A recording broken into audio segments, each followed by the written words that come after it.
Mayo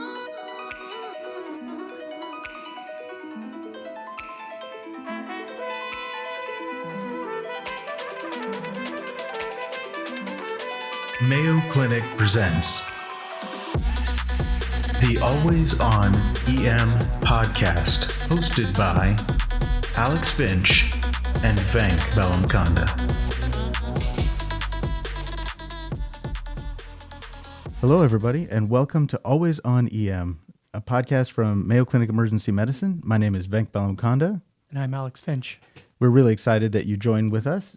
This is a particularly exciting month because at the moment when we're recording, we know that we have filled our first four-year class of residents, but we haven't figured out who they are yet. Nope, it's big news. At the time of recording, it's actually going to come out tomorrow. And like any family welcoming new members, we are so excited on the edge of our seats for match day. And this is a huge time for medical students around the country and programs, and for emergency medicine in general, looking to our next generation. It's, to me, one of the most exciting days of the year. I think it's a little bit like a gender reveal, right? Like we know that there's something in this envelope and we haven't gotten a chance to open it, but tomorrow we will find out. Yeah, there was big news this year. For those of you in academic emergency medicine, it's been a challenging couple of years with a lot of unfilled spots that have gone to kind of the scramble process. But this year, that number has gone down. And so an exciting time in emergency medicine for sure. And we're excited that medical students have voted with their match to come and enjoy our specialty. We need a lot more people, especially to cover people like you and me that are getting older. Absolutely. We're going to frequent these EDs pretty soon. You know what was hilarious? My oldest son last night, I was trying to impart upon him that I will not always be there to guide him. And so I need him to start acquiring some of the lessons without me having to repeat them. And I asked him, so how many years do you think I'm going to be here? And he said, maybe 5 more. And I thought, oh my gosh. Like, I was expecting like 20, 30, something like that. But like he picked 5. Yep. So my heart sank. But anyway, I'm really excited about this episode, Alex. I'm excited. This is something that I have really enjoyed teaching over the years to our residents. And I know it's an area of passion for you. And I think it's something that all of us will face at one time or another, and we hope that this podcast prepares you a little bit for it. So what are we talking about? We're talking about in-flight emergencies. I've had a lot of opportunity to fly recently, and the biggest emergency has been that I got in trouble for not having a place to put my laptop because I was using the laptop sleeve in my roll-on, but I guess during takeoff and landing, you need to have a place to put it underneath your seat, and I did not have a good place. So, but I was really ready. In preparing for our podcast, I was ready for an in-flight emergency. Well, let's jump into a case. So you are sound asleep on a red-eye flight. You're heading from your hospital to a conference. All of a sudden, there's a call that says, is there a medical professional who would be willing to come look at a patient? And you pause for a second and think, is there anyone else who's going to respond? Nope. You just jump. You jump on it. I'm jumping up. Jump Absolutely. up. You put your light on and go to assess the situation. You find that there's a patient with their eyes closed but breathing, and everyone kind of turns to you and says, what can we do? Well, I think these are the moments that I think emergency medicine really is built for. We deal with these undifferentiated moments with limited information, I think better than anyone, as it's very reminiscent of what we do in the emergency department, except we just don't have our big team and the rest of our equipment necessarily. But I think we do need to remember that if we stay calm, there's a lot of equipment and expertise on that airplane or around us that we could tap into, including people who may have observed things about this person, even though the patient or the person in flight can't tell us anything, as in your case. But keep our system, keep our head, and get as much info and take as many actions as we can. That's generally my approach to this. So I think in today's discussion, we're going to cover several aspects of this initial presentation, including that potential moment of hesitation. Do you have to respond, or is it optional for you in the United States? We want to discuss kind of the implications of that decision to stand up and the protections you may or may not have when you choose to respond. Additionally, we're going to talk a little bit about the workup you have and the resources you have, and finally, how you might aid in disposition of this patient. But before we start out, how common is this? What is the likelihood that when you get on that plane that you're going to have this, and what types of things can you do to respond effectively? My understanding is that there's going to be an in-flight emergency in about 1 in 600 flights, or if you're doing by passengers, it's between 25 and 125 events per 1 million passengers. Is that similar to your understanding? Absolutely. And the numbers that Venk is quoting is from an in-flight medical emergencies review in JAMA that I think is one of the really outstanding papers on this topic. Would definitely recommend you take a look at that as you're preparing for your next flight. In that moment where the light goes off and you are on your way to Hawaii for vacation, are you obligated to respond? Do you have to? That's a great question. And without disclosing names, I've been on the same flight with colleagues who've decided they didn't want to respond, even though they might have been closer than me.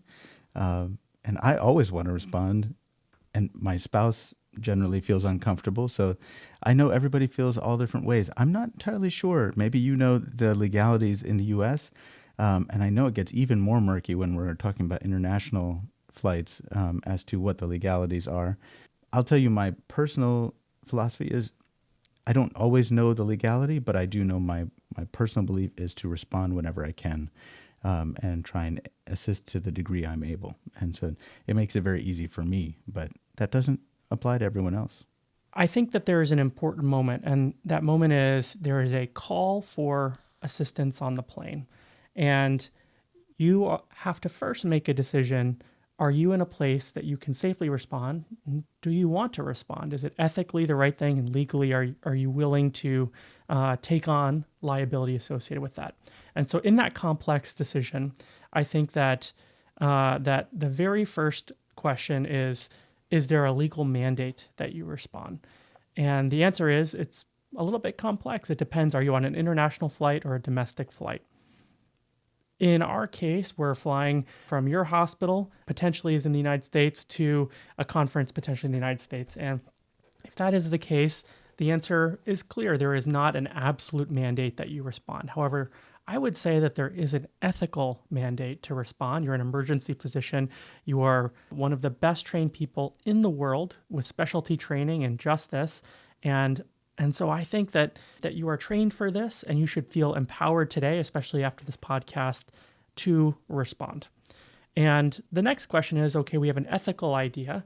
What are the protections that I have? Expanding on this concept of, in the US, you can choose not to respond. In some countries, you do have a legal mandate, and so we're going to put aside international care. But in 1998, Congress passed the Aviation Medical Assistance Act, and there are significant protections for providers who choose to respond to an in-flight medical emergency, specifically protecting people from liability. The entire goal of this is to encourage people to offer to render aid to people who desperately need it in the air. The main thing to be aware of with the AMAA is that there is the potential for liability. And so you need to know that going in. And really the legal test we're talking about is gross negligence or intentionally caused harm.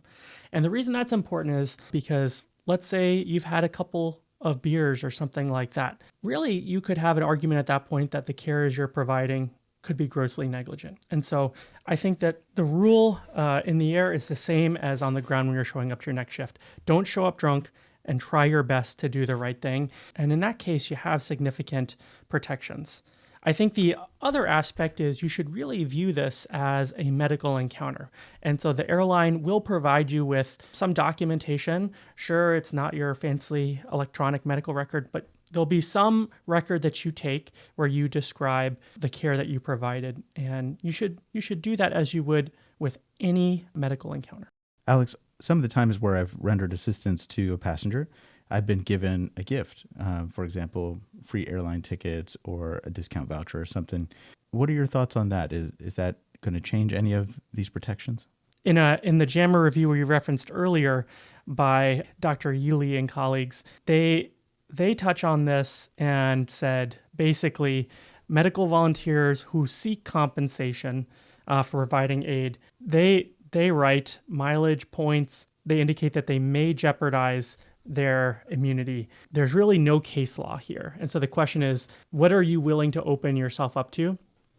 I think if this were me, I would view that sending a bill to the airline would absolutely, in my very basic understanding, violate this Good Samaritan principle, and I wouldn't choose to take that risk. I know many colleagues who've accepted seat upgrades and mileage points, and it's a little bit more of a gray area.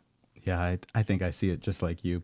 Plus, the amount of effort additionally that's going to take from your vacation or conference to then create a bill and send that out is just unnecessary, I think. Usually by this time, my family's itching to have me back to help take care of the 3 kids and whatnot. So, and I mean, this really comes down to taking care of patients and just being a good neighbor, in-flight neighbor. Absolutely. And so, if I had to summarize what I take away from this, when that light goes on, you should really feel empowered as an emergency physician. You are somebody who's well trained to respond. Ethically, I think there's an imperative to respond.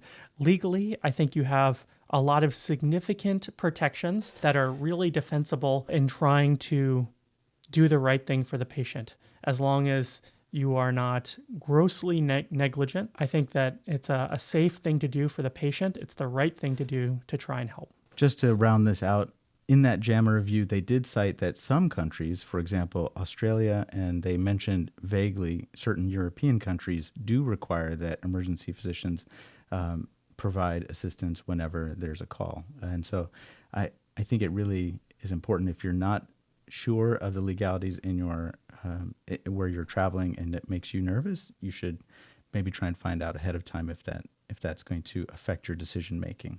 Venk, we've talked about what the chances are that light might go on your next flight. We've also now talked about the protections that you have.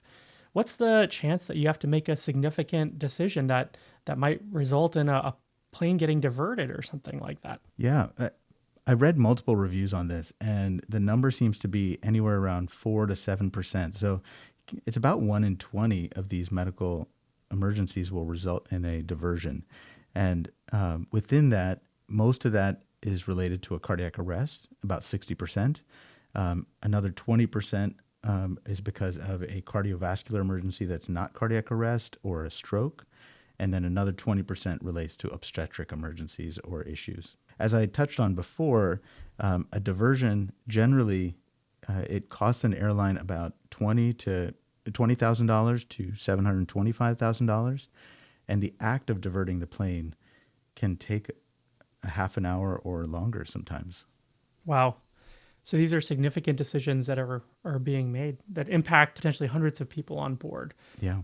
And that time frame, I'm not saying that half an hour is a big picture item for the passengers, except for the one who's in crisis. So I can imagine if I'm dealing with a cardiac arrest, which I've never had to do in flight, half an hour to divert that plane could feel like an eternity. Venk, I think the other thing is, what are the steps? So now I've turned on my light, I've introduced myself, and maybe I have a badge with me. Parts of this are actually an interesting challenge, right? I'm responding to an emergency in a different place, in a completely different environment that I normally do, but some things are going to be the same. And so the New England Journal of Medicine recommends, just like any other encounter, you're going to introduce yourself to the patient, state your medical qualifications, and start to get a history and physical. But let's dive into what's different. So number one, I'm in a thin metal tube that's floating really high above the ground. What is the equivalent oxygen that's available to me in the airplane? What does that mean to me as a provider? Yeah, I think it's a really important thing for us to remember that these cabins are artificially pressurized, and they're pressurized to between 5,000 and 8,000 feet above sea level, or at least it's the equivalent of that atmospheric pressure. So what does that feel like? It would feel like as if you're in Denver, Colorado, which is 5,500 feet roughly above sea level, or Albuquerque, New Mexico, which is 6,000 roughly feet above sea level. I should also state that even though we're talking about pressurization, it's actually lower pressure than what we would experience in most places. So air pockets are going to expand within tissue. So that's why ears tend to hurt. Sinuses can hurt, things like that, because the air within them that is usually at under higher pressures when we're on the ground. Once we get into the air and the cabin pressure is less than what it was in the ground, then those air pockets can expand up to, some estimates were reported about 30%. And that creates more space occupied by that gas, and that causes pain. So the babies are going to cry. Adult babies like me are going to cry, things like that. And so that's important to note. And you mentioned partial pressure. That also means that the partial pressure of oxygen is different. And in general, the airplanes are providing a lower partial pressure of oxygen in the cabin. And for most healthy people, that's not much of an issue. That's going to decrease their mean arterial oxygen saturation in a normal person to the mid to low 90s. So we're talking like 93 to 95%. But in somebody with a baseline lung disease like COPD or asthma, or someone who has much more brittle oxygen balance, this could be a problem, and it could result in more symptoms at that point. And we're talking a little bit about things like asthma and COPD, but really when we think about the final common pathway for almost all things in critical care, we think, what's the number one critical care equation? It's the oxygen delivery equation. And we're talking MI, stroke, really, you're going to have to make a choice of how you can provide supplemental oxygen in a lot of the kind of critically ill conditions. I think that options that you have are supplemental oxygen, and we're going to talk about kits, but also collaborating with ground medical control and the pilot to decide if one option to increase the partial pressure of oxygen might actually be a change in your altitude. The pilot is the ultimate decider in these kinds of decisions, but you're going to keep that as something in your toolkit because you're collaborating in care of the patient. I want you to feel empowered to think through the types of things that might increase oxygen delivery in those situations. So we've thought about our unique environment, and now what equipment do you have? Venk, is this a standard thing? Can I read a list and show up tomorrow on a flight and be ready? As in most things, the answer is sort of yes and no. I think on a U.S. commercial flight, the Federal Aviation Administration certainly does regulate what must be there. And there's a core set of equipment and medications that has to be there. And I'm going to preface, this is primarily applying to our traditional commercial flights, not really, really small chartered planes. But a traditional commercial flight should have an AED, adhesion tape, alcohol sponges, something called a CPR mask. I'm going to assume that's similar to a BVM, but I don't know that for sure. It should have an IV start kit with some tubing and Y connectors, needles, particularly an 18, 20, and 22 gauge, OP airways for 3 sizes, a children's, small adult, and a large adult, protective gloves, self-inflating manual resuscitation device with mask, which at least that's what it's worded as. I'm not entirely sure what that means. It also comes in 3 sizes, apparently, a children's, small adult, and large adult, a sphygmomanometer, stethoscope, multiple syringes, basically a 5cc, 10cc, and then some reports include an insulin syringe, tape scissors, tourniquet, and then some mention that many flights will have, but it's not required to have a 12-lead ECG. In terms of medications, what I found was that they're required to have an antihistamine tablets, 25 milligrams. I'm assuming that means diphenhydramine because of the dose. Injectable form antihistamine as well, 50 milligrams. Aspirin tablets, 325.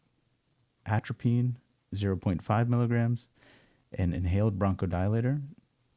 Dextrose, 50% per 50 cc injectable.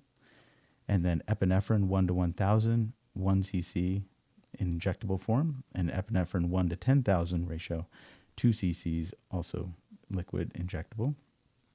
Lidocaine, 5 cc's and 20 milligrams per mil, injection form. Nitroglycerin tabs, 0.4 milligrams, and then some form of non-narcotic analgesia. Most commonly, I'm seeing was different forms of acetaminophen, and then saline, half a liter, and then a small oxygen tank, at least one, sometimes multiple, should be available. And then there was expanded kits that some U.S. flights might have. International flights have different regulatory requirements, so they would have different equipment.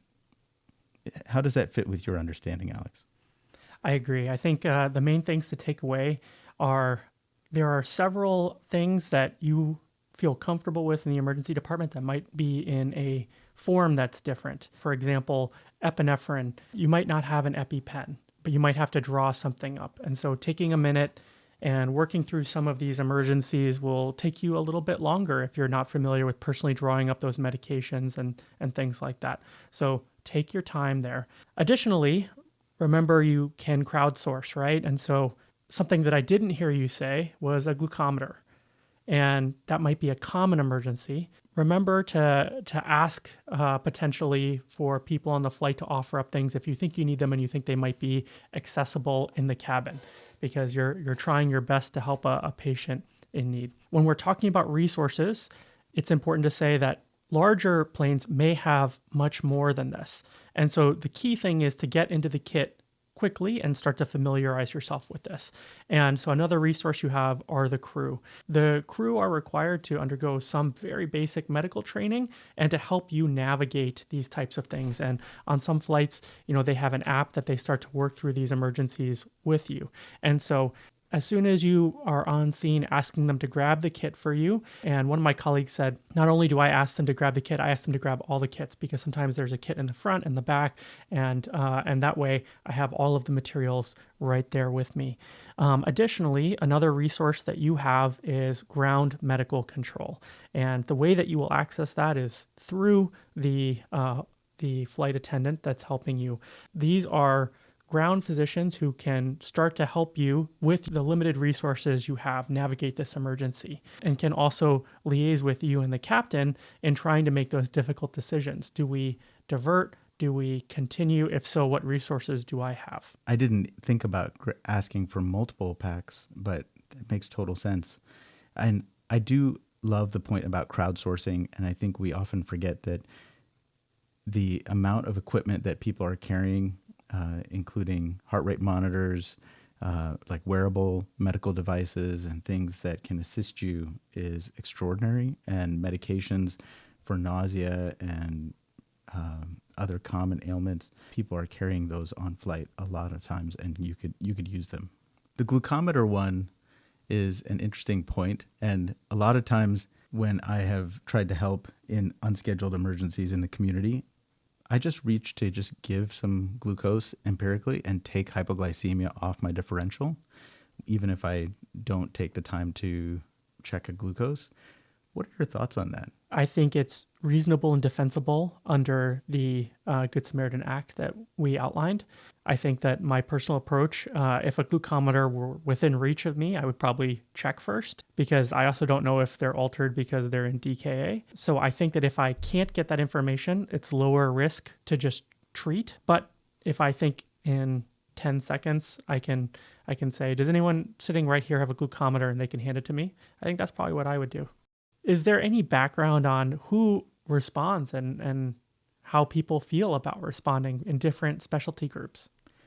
Yeah, I've always had the impression that emergency medicine, paramedics, emergency nursing, just generally folks who work in emergency healthcare would be the most comfortable and best trained to respond in these situations. But I recently read this article. It came out just in February of this year.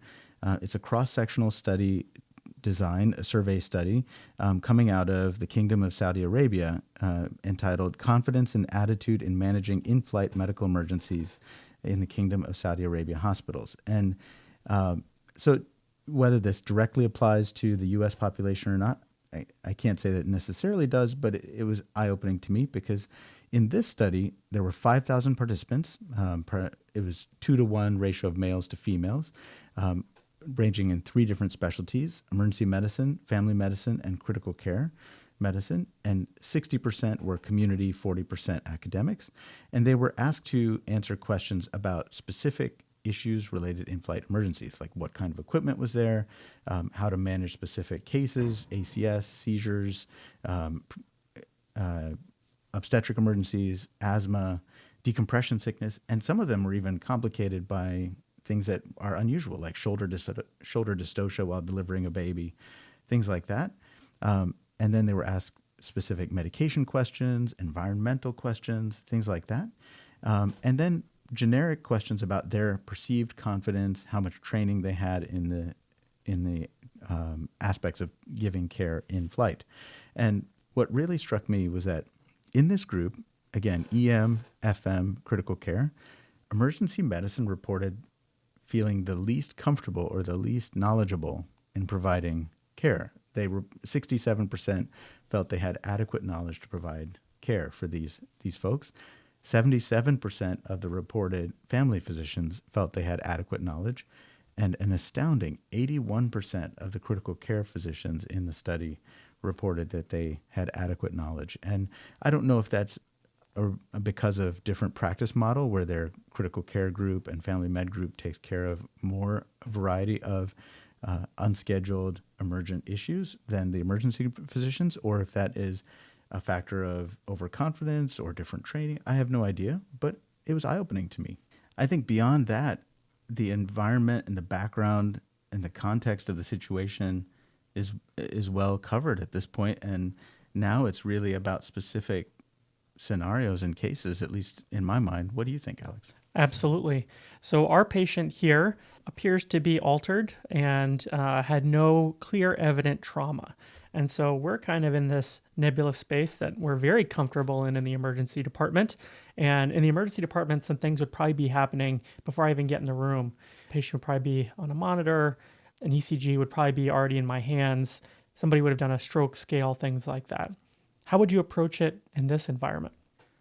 I think I'm still going to have a similar differential going up to the patient. Like, is this something toxic metabolic? Is this a neurologic issue? Is this cardiovascular? Are they in shock? All these different things going through my head. In addition to travel-related things, where did this person come from? Is this an infection from some place they just traveled? Is this related to diving? They were just scuba diving a little bit ago, stuff like that. And so as I'm approaching, I'm paying attention to what I see. Are they pale? Are they diaphoretic? How are they breathing? Can they talk to me even if they're confused? In this case, I think you said they're unresponsive. Are they making any noise? Are they stridulous? That kind of stuff. And then is there anyone else around them that can provide any history as to what happened and how abrupt this came on? Are all going to be really important. And a couple key actions I'm wondering right off the bat is this the right place on the plane to take care of this patient, or should we be laying them flat? Should we be moving to a place where we have more room? I completely agree. It sounds like this patient is pretty ill, and I potentially need to do a more extensive evaluation. We're going to be working to get some vitals, but if they're not responding, I'm going to think about lying them flat for the purposes of trying to assess, is this syncope in which lowering their head to the same level as their heart is beneficial? And maybe we need to start looking for access and things like that. And I know that for me, I am always traveling economy. My seat does not go flat, but there are options throughout the plane that might give you a little bit more room. And that could be the aisle. The aisle's kind of hard because you don't then have room on either side of the patient, but there are areas like the galley, right? So the galley and some of those junctions with the aisle will give you access to both arms with the patient lying supine. If the patient just needs more time to recover, sometimes there are, beds that lie flat, and this is a way that the patient can get an upgrade, right? I'm just playing, but what I would say is be really thoughtful. If you immediately kind of move the patient and just put them in the aisle and start working them up there, that might be challenging for you to then navigate. And so engaging the flight crew and saying, we need a little bit more room, I need to lie the patient flat, they can probably direct you to the most spacious area in the cabin. And I think if they are diaphoretic and pale and truly unresponsive there, I might as we're trying to find another place, actions you could do even in that spot would be to consider giving Narcan, intranasal Narcan and things like that. If you could even give some sublingual or oral dextrose or glucose solution might be helpful, just in case while you work to find a better place. And then getting the vitals, like you said, while they're up would be helpful too. Alex, in our situation, do we have any family to provide any history? And do they have a medical alert bracelet that they're wearing? I think we've checked and we don't see those. There isn't somebody who can clearly provide that. So overall, at this point, we have a patient who has some altered mental status.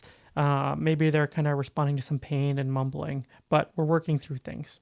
Let's say we favor syncope. Let's say the patient suddenly wakes up and feels weak. What are the kind of critical actions that you would say for a patient in whom you strongly suspect syncope?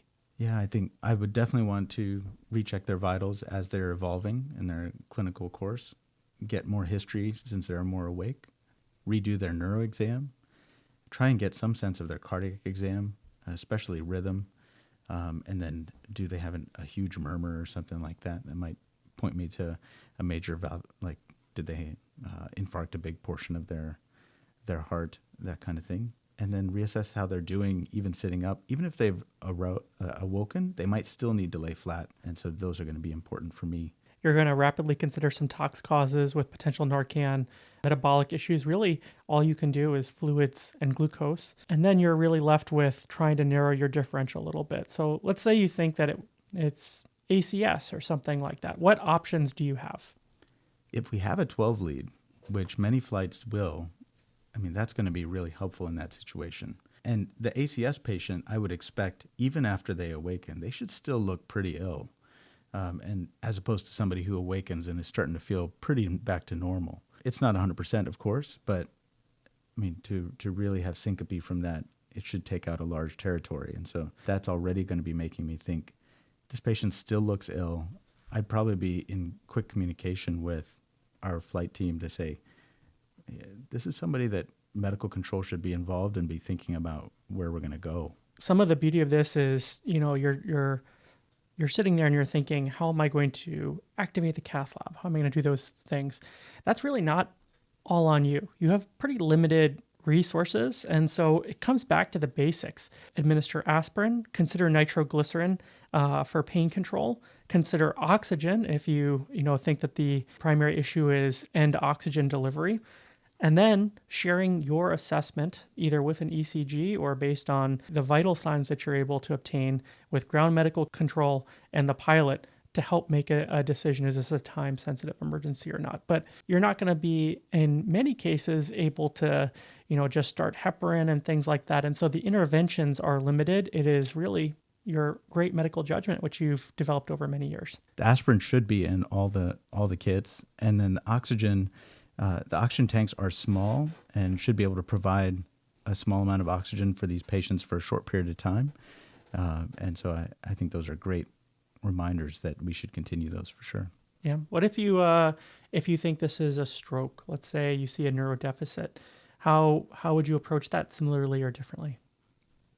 I think, again, like you highlighted earlier, that the partial pressure of oxygen in that plane is low. And so making sure that we're trying to optimize that, both by giving supplemental oxygen and being in contact with the flight crew about not only finding an alternative location, but potentially decreasing our altitude to get more oxygen to them, and then relaying the time-sensitive nature of the situation and that we really need to find a better place for this patient to get more emergent care. Let's say you look at the patient and you think that this is a respiratory etiology.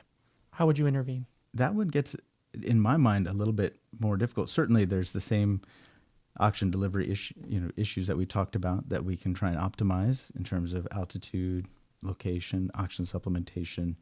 But I think we also have to think about things like pneumothorax. Some patients might develop a spontaneous pneumo, and that could get worse here, and my interventions might be different. So I'd probably try and spend some time trying to listen or feel the chest for some clues as to what might be going on there.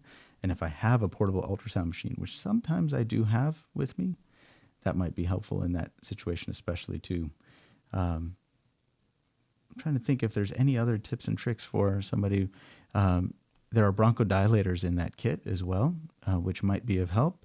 And then we could crowdsource other medications if I think that might be helpful. And then epinephrine, certainly in the right patient, if I'm thinking about anaphylaxis, extreme asthma, certain other respiratory conditions, epinephrine is always my friend too.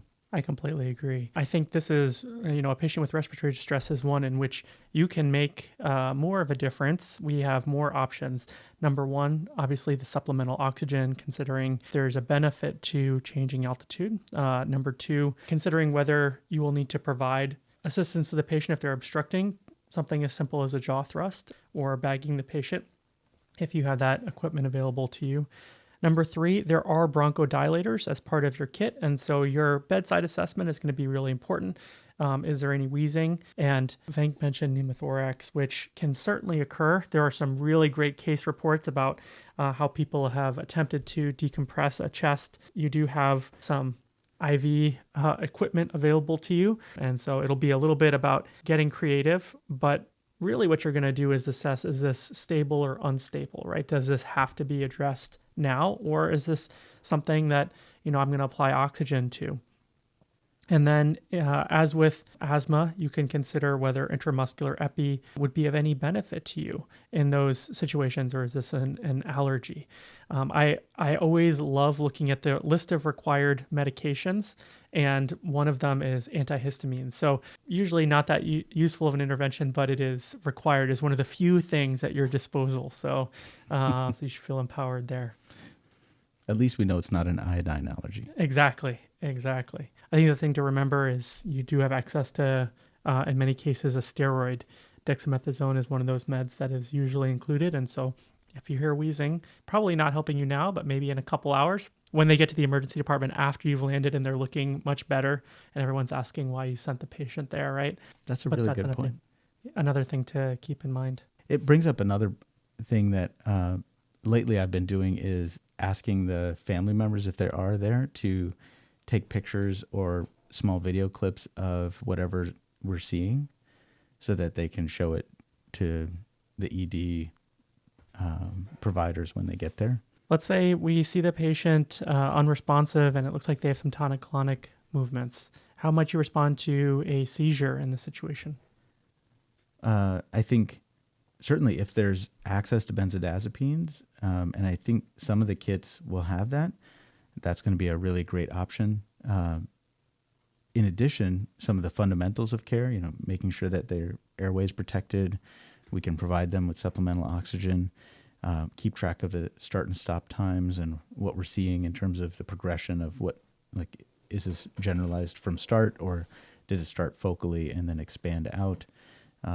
Monitor for other things like tongue biting and urination, and then keep them safe so they don't hit their head on other airline equipment and the infrastructure of the airplane itself. I think that's all going to be very important. I'd probably also start seeing if it's possible to identify if there's any toxin or toxic exposure in their medications that they might have access to in their bags. I know that's a bit of a gray area to go into their stuff, but if I really think that their life might be in jeopardy, I might go and see or have somebody look and see if there's a medication or something there that would point us to what we're dealing with. Oh, one other thing would be I'd crowdsource. Even if there isn't a benzo in the kit, there's a high likelihood somebody on the plane is carrying benzodiazepines. Now, is it in a form that you can give to this patient while they're seizing? That may be a bit challenging, but there's a chance. And certainly afterwards, it might help if you witnessed the seizure and afterwards you could give them something to prevent another one from happening so that you don't have another emergency. I think that's something I would definitely consider. What about the case of an allergy? Let's say you think that this is anaphylaxis. How would you work through that on the plane? Well, I think epinephrine, right? Epi, whenever we have anaphylaxis. And luckily, we should have epinephrine on the flight. In addition, I think if I have a family member or someone else who could take pictures and video of what we're seeing to help guide, that'll capture the start and stop times of symptoms, so we know when things are given and how they progress. And then being in communication with our pilot to let them know that this could get bad and If things are improving, that's great. If not, we need to have a plan as to where we're going to divert so that we can address their airway if we aren't getting response to epi. I think the important thing in this situation is remembering that you have, from an FAA kit point of view, you're going to have 2 concentrations of epi, which we commonly use in our ED. It might be something that you don't draw up these medications all the time. And so remember, you're reaching for the 1 milligram per milliliter concentration, 0.3 mils in an adult, 0.15 mils in children's intramuscularly. And so that'll be one that, I might usually have access to an auto injector, and here I might be drawing it up. So taking a second and really being intentional about drawing that up carefully. Are we going to get a tryptase level? Absolutely. Every time. Got to order the follow-up. I think the only other emergency we haven't covered is obstetric emergencies. Venk, how might you navigate that? Well, I think certainly it'll depend on how far along in the pregnancy the situation is. First trimester, let's assume that there's a miscarriage underway and there's bleeding in the first trimester. It's really about, is the mom hemodynamically stable and well? If not, then we're going to try and resuscitate her with fluids and keep her blood pressure up that way. But if so, then I think we can hold court for a little bit and work to figure out if we can finish the flight or not. As we get further to where the fetus is viable, I think then it becomes a little more challenging, and we need to do our exam and see how far along this pregnancy is. Are there contractions? Is she still feeling the baby move? All of our usual historical and physical exam pieces.